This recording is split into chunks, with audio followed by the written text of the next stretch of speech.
is it? In your red folders, you have a piece of paper. We would like you to write down one fact and one opinion about this picture on the smartboard. One fact and one opinion.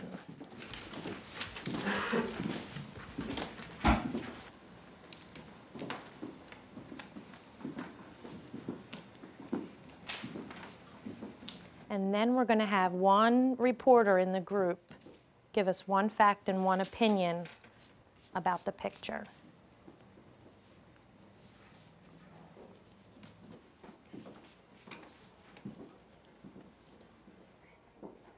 Okay, talk amongst yourselves. Decide what one fact and what one opinion you're going to use, and we're going to come around and ask your reporter to tell us the one fact and one opinion.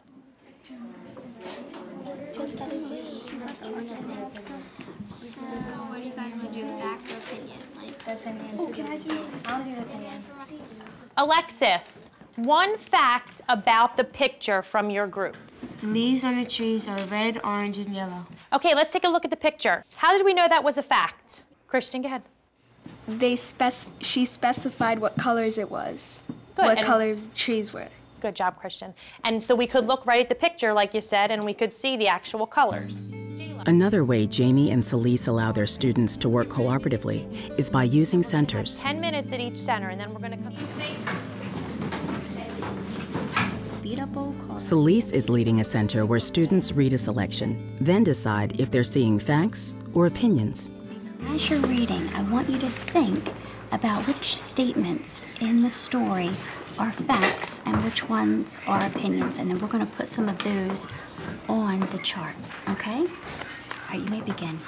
Creativity is when you produce something unique, I said. For example, when an artist paints a picture of a beautiful flower, even if you've seen 1,000 flowers, you've never seen one quite like that picture.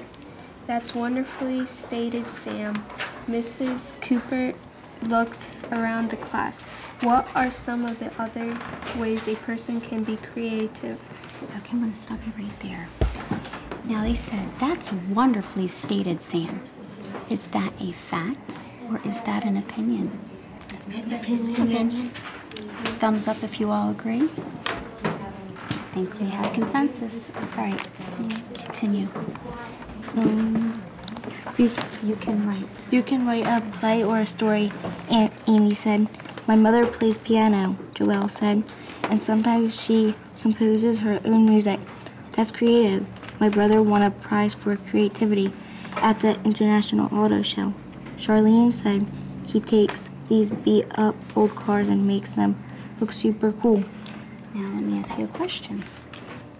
When he says he takes these beat-up old cars and makes them look super cool, is that a fact or an opinion? Fact. You think it's a fact. What do you think? Opinion. Opinion. What do you think? Opinion. Okay. Why do you think it's a fact? Because it's not, he's not saying, like, it, that. It's okay.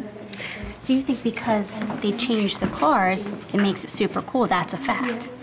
But if we use a word like cool or super cool, is that a fact or an opinion? We were very good. Cooperative learning is also possible in first grade. Back in Ryan's class, he moves his students from the whole class activity into pairs. Using the picture graph as well as your partner, you are going to answer questions numbers 2, 3, and the do you understand, the bonus question, okay? So use your partner and work together and answer those 3 questions using the picture graph, okay? So you 2 are going to be a partner. You 2 are going to be a partner. You 2 are going to be a partner. You 2 are going to be a partner. You 2 are going to be a partner. You 2 are a partner. You 2 are a partner. And you 2 are a partner, okay? 4. Work with your partner. Let's go. Question number 2. You should be working with your partner for question number 2. By 6 children. What's it say? Basketball. How many more children chose soccer than basketball? So how many more children chose soccer than basketball? How can we figure that out using that graph? This one. Do you understand? How many students chose soccer? 9. 9. So we have 9, right? How many students chose basketball? Basketball. 5. 6. Well, he says 6. 4. What do you think? 6. So if 9 chose soccer and 6 chose basketball, how can we figure out what the difference is? What should we do? What do you think, Jaylon? What should we do to figure out the difference? Now let's check our answer. Check this. Let's help us with that one so we don't need to check them. What do you think? How can we figure out that difference? Should we add them all up, you think? Yes. Or should we subtract, or should we cross them off? What should we do to solve that out? Is that soccer? Do your answers agree with each other? Can you tell what's your answer? Well, look, did one person vote for each And of what's these? yours? So that's the same. Do you have the same answer? Okay. Can you figure out why you don't have the same answer? Come on. You fixed it. It looks Does that one have a partner? very good. Does that one have a partner? No. How many fingers do you have up? 3. So how many fewer basketballs are there? 3. There you go. No, I think it's not burning in. Providing feedback is another strategy in the first component of the framework. I mean, rather than giving a student, why did you do this? Oh, good job. You know, giving them valuable feedback that really lets them know you understand why they did it. Or if they do give you an answer that's not correct, rather than saying, no, you're wrong, you're still providing them feedback that'll let them know this is why it's wrong and this is what you need to do to arrive at the correct answer. So, I mean, that part in particular is one of my favorites, you know, because even as an adult, when I do something, I don't want to hear good job. I want to know what was so good about it.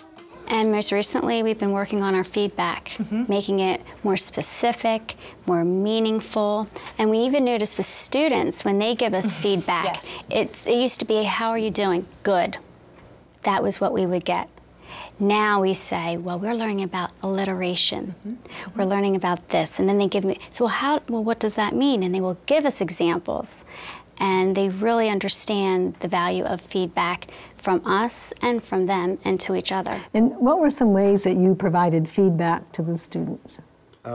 Whether I was working with a group of students and just offering them, you know, guidance towards, here's where you are, let's talk about the next question, or I would just, you know, when the student would raise their hand and give me the answer, I would, you know, tell them not just, yes, you did a good job, but yes, I like the way you explained this answer, or I like how you used your fingers, you know, whatever method they used to solve it, I demonstrated also for the students, so that way they not only hear their classmates, but they see me using that particular strategy as well. I gathered feedback through their responses to the fact and opinion.